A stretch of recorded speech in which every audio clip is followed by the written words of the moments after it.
vazukuruka handidi kunyeperai kunyange zvikadii kunyange ukatsamwa seika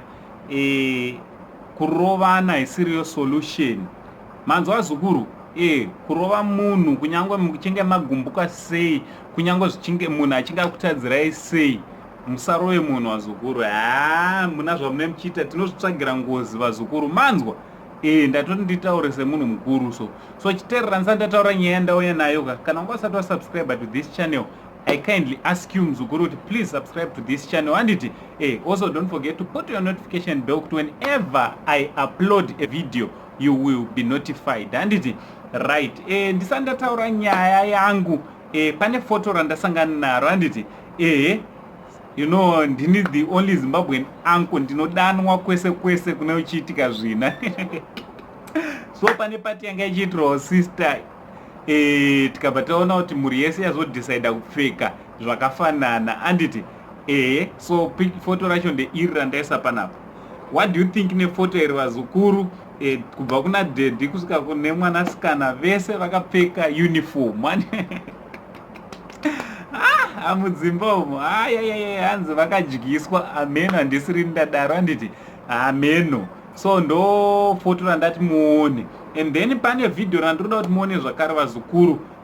revanhu vakatorawo mutemo vakauisa mumaoko avo mushure mekunge muchinda uyo ari panapa achinge aunzi akabatwa nemukadzi wemunhu handiti what do you think vazukuru nevanhu vanoti akabata mukadzi wake aine chikomba solution yavanenge vainayo ndeyekurova munhu ndeyekubata munhu. What do you think vazukuru zvakanaka here kana kuti zvakaipa? So let's communicate kumacomments handiti so kavhidhiyo kacho nakandoda kuti muone ndekanaka kari panapa nauncle Saint ndichiti much love makadi kuya kune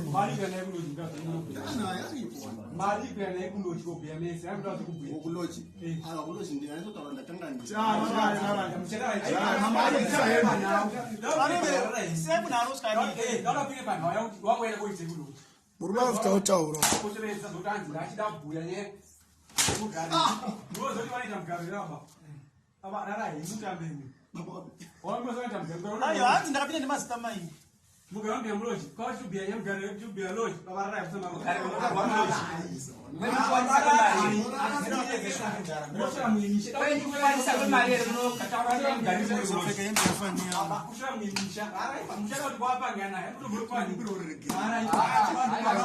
awusati warohwa kani